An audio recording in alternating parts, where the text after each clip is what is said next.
Hey guys, and welcome to the Working Money Channel. So we got a lot of big news today, guys. First, I wanted to look at the crypto market, though, because there was an announcement, a no-action letter that now allows security tokens to be traded on exchanges. But that really hasn't affected the market. If you look at the market, Bitcoin, still kind of hovering around that $10,600 mark. Ethereum trading at 350, XRP trading at 0.239, so just shy of 24 cents. And I don't know if you guys have noticed, but CoinMarketCap.com is now looking a little different. I suppose after BINANCE bought them, they decided to retool, make some changes. Some interesting notes here is that circulating supply can now be monitored by a percentage. So it looks as though 88.1% of Bitcoin is in circulation. And some of these have this, others do not. I suppose that some of these coins maybe have an infinite supply. I'm not entirely sure. I know that isn't true for XMR. Maybe they just haven't gotten around to finalizing this. Nevertheless, I do like the new look, personally. You can also see here they have made downward trends, or rather coins that have lost in the last 7 days are in red, and coins that have gained are in green. So we're seeing more red than green right now in the crypto market. And like I said, Bitcoin price still kind of hovering in and around that $10,600 level, so not a lot of volume and price, not a lot of movement. Same with XRP. XRP shot up a little bit yesterday, but now coming back down just shy of 24 cents. So it did see a high of about 0.245 cents. But this recovery is looking good, at least for the grand scheme of things. When you look at XRP on the, let's put it on the weekly for a second here. When you look at it on the weekly, we are making, we saw a strong move up here. We almost hit the high that we saw back in February 2020. With this high back in the summer, in August 2020, came back down, not making new lows on the weekly. And so what could the next level be? Well, we do have to hit 50 and a half roughly cents. If we pierce that, that will be another confirmation that we can move upward. Now, that is not happening tomorrow, obviously. That is a significant level to breach. And again, guys, this is on a weekly, so we could see several more weeks before we reach that, maybe not until the new year. I do not have a crystal ball. I mean, it could happen tomorrow, but a lot of this is going to be dependent on what happens in the space moving forward. Well, this is good news, though, because China state media has made reports calling crypto 2020's best performing asset. And could that be because of the state of the world right now? So several Chinese state-owned media have made coordinated reports describing cryptocurrencies as the year's top performing investment. China Central Television, or CCTV, the country's top broadcaster, published a 3-minute news clip on Friday that highlighted crypto assets have soared 70% this year so far. The report added that cryptocurrency has undoubtedly become the top performing investment among various global assets. CCTV's clip followed the state-owned news agency Xinhua, which published an online article Thursday entitled "Cryptocurrency is this year's #1 asset." So it looks as though China is even promoting this as, here guys, here's a thing to invest in. We are telling you now, cryptocurrency is this year's best performing asset so far. So this is going to encourage more people from China to invest in cryptocurrency. The same article first appeared in the Thursday's print version of, I don't know how to say that, Kankyoxi? Somebody correct me if I'm wrong. I'm going to just call it Kakyoxi, I think. And was a summarized translation of an article from Bloomberg on Tuesday. Kankyoxi is one of the longest running state media that selectively translates news reports from foreign sources, including those that are normally blocked by China's Great Firewall. So, big news for cryptocurrency investors in China. I wanted to thank XRP Crypto Wolf for posting that. Guys, I also saw this from The Rock XRP at LuckyJohn_XRP. This with regards to Visa news. Hello, the market is waking up to the realization that crypto is here to stay, and Visa is onboarding dozens of crypto companies amid new digital asset strategy. Visa is expanding its partnership with cryptocurrency companies across the globe in an effort to support its commitment to bolstering new types of commerce. So Terry Angelo, Senior Vice President, SVP, and Global Head of FinTech at Visa, and Kai Sheffield, Senior Head of Crypto at Visa, say they have received a high degree of interest from crypto companies that want to work with them. Angelos told Forbes that Visa has onboarded approximately 25 companies so far, which are at various stages of development. These digital asset firms will have the opportunity to connect with Visa's network of 60 million merchants around the world. This move to incorporate multiple crypto companies into its networks backs up Visa's claims in July that the company plans to strengthen its bid to shape and support the future of digital asset commerce. Angelo said that Coinbase is currently Visa's only cryptocurrency company that is a principal member of Visa. However, there are at least a few onboarded companies that may join Coinbase's league. So Visa obviously doing their part as well, realizing that cryptocurrency adoption is going to blow up very, very soon. We have seen a small trickle in up to now, but now I think the cryptocurrency industry is really going to skyrocket, I think, okay, here's my prediction, and I could be wrong on this, but I think once we catch fire, we are going to see a huge move up. The masses are going to get into crypto, and it'll almost feel like a FOMO. Well, it will be a FOMO run. It'll feel like the bubble, the dot-com bubble. If any of you guys were trading cannabis stocks back in 2015, 2016, there was a certain energy in that where people were getting really, really excited about the prospect of legalized cannabis in Canada. And so those particular stocks went haywire back around then. Same kind of thing with the dot-com bubble, and the same kind of thing we've been seeing with crypto as a whole. I think that this could be another bubble type thing. So nothing that we're not already used to, but with real money, with real investors. I think that that is quite a possibility, especially since now it is becoming regulated. The masses will realize this. More people will feel comfortable getting into cryptocurrency, and there will be more avenues to do so. So that's just my opinion on that. Obviously, we see companies like Visa and all these others doing their part as well. So it's going to be interesting to see what happens next. Another one from XRP Crypto Wolf, guys, and if you plan to buy cryptocurrency, make sure you pay your taxes. The IRS plans to make it harder for taxpayers to avoid declaring crypto on the 2020 return by putting the question about cryptocurrency at the top of the 1040 form, so it can be seen clearly by everyone who's filling out taxes. Don't think that you will be able to get away with not paying, guys. According to a Wall Street Journal report on Friday, the IRS plans to reposition a question on the 1040 income tax form for 2020 that will require all returnees to check a box if they have transacted in any crypto assets over the year. So guys, beware.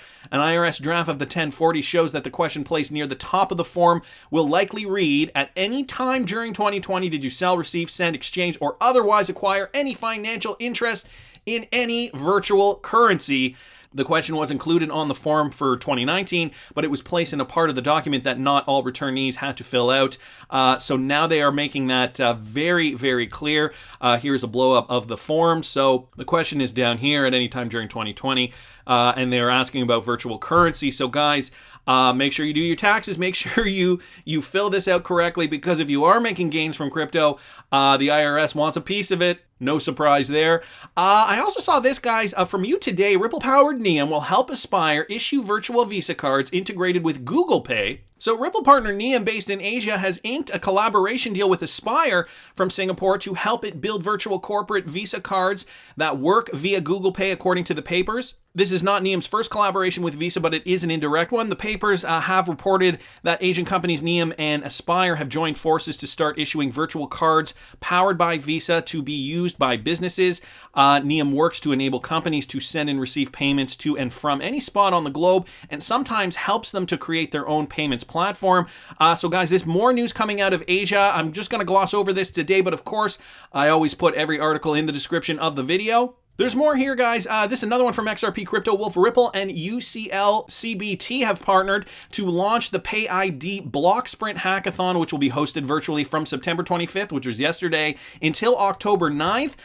So PayID, obviously one of these initiatives that Ripple and many other companies are trying to support and able to allow for cryptocurrency payments to be seamless and easy across the globe, the same way we can send email. So last November, Ripple sponsored the Block Hackathon in London, which was attended by over 100 developers from UCL, Oxford, Cambridge, King's College, Imperial College, combined with working professionals from Goldman Sachs, Morgan Stanley, JP Morgan, Nomura, BNP, and Commerce Bank, and others.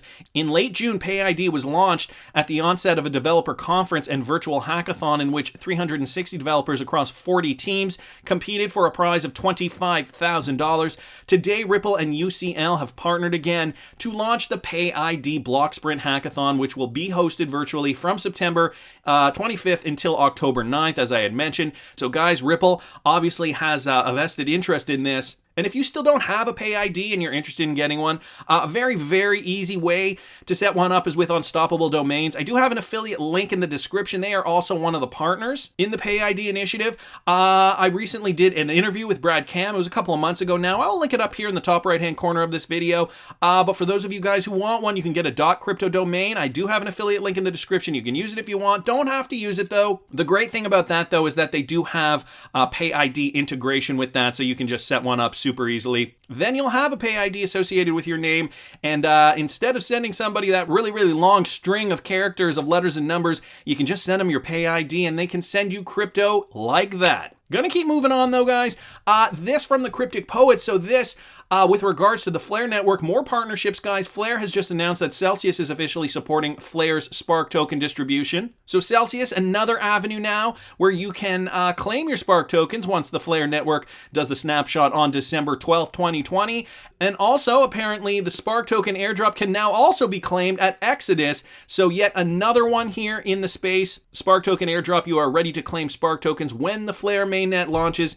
And this with Exodus, which is yet another company hopping on board for the Spark token airdrop. And for those of you guys who do not know, if you hold XRP, you are able to receive one-to-one Spark tokens for the XRP that you hold. So if you hold 100,000 XRP, they will give you 100,000 Spark tokens. If you have 100 XRP, you will get 100 Spark tokens for your XRP. I know a lot of you guys hold your XRP on a Ledger Nano cold storage, whether it's an S or an X. That's how I personally keep my XRP stored. I have an affiliate link down in the description. You can use it if you want, if you don't have one. But you don't have to use it, guys. The one thing I did wanted to point out, though, if you do want to claim your Spark tokens on your Ledger, I did do a video. I will link it up here in the top right-hand corner. That is something that I've been mentioning over the last few weeks because there still are a lot of people that don't know how to claim it. So I decided to do a video, and it is for the Ledger Nano specifically because that's the one that I'm using. So I decided to make a video for that. Anyway, guys, I don't want to dwell on that too much because big news has come in the space. Regulation floodgates are now open. And this from the Cryptic Poet here on Twitter. Hats off to the SEC. Actually, let me bring up this tweet. This is from Brian Brooks.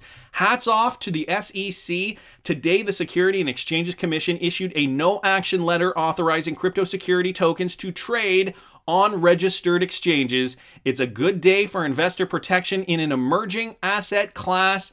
This tweeted out by Brian Brooks last night. Okay, it's already got 1.9 thousand likes on Twitter. And XRP Crypto Wolf also brought this to my attention along with many, many other people. So I wanted to thank you guys who have DM'd me with this same news. I couldn't obviously put up all your tweets here. So I did see it first from the Cryptic Poet, and then XRP Crypto Wolf obviously included this screen grab here with the letter. So I will link his tweet here if you guys want to read this in detail. But ultimately what it is suggesting is that now security tokens are able to be traded on registered exchanges.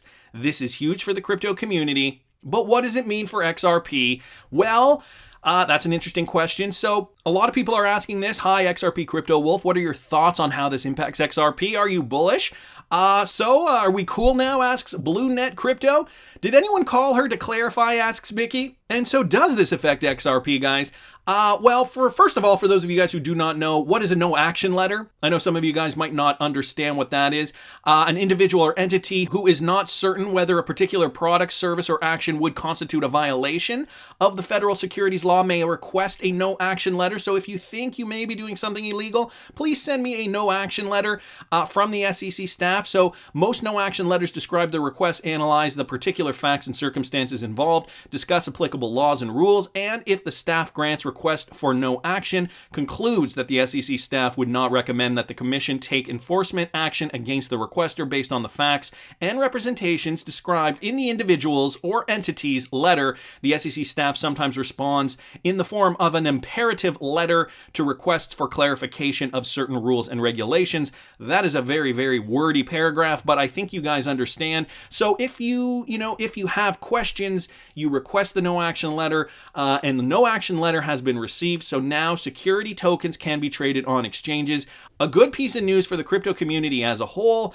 So a lot of people here very, very happy about this. Anders L says, seems the SEC has woken up. Financial Prepper says, Brian Brooks, I want to thank you for your continued effort to allow the world to move towards an innovation sound money system. Many of us can see that the fiat and inflated base system has widened the gap between the haves and the have-nots, and we are ready for positive change. Green Eggs and Ham, at Ham Eggs and Sam on Twitter says, I second that. So a lot of people very, very positive about this. And does it affect XRP? Well, back in July, there was this article that was posted by the Tokenist. New research claims that XRP is indeed a security token. For years, investors have battled Ripple Labs over the case of XRP's legal classification. The ongoing situation has even entered courtrooms in the United States. Well, Ripple has maintained a firm stance claiming XRP is not a security.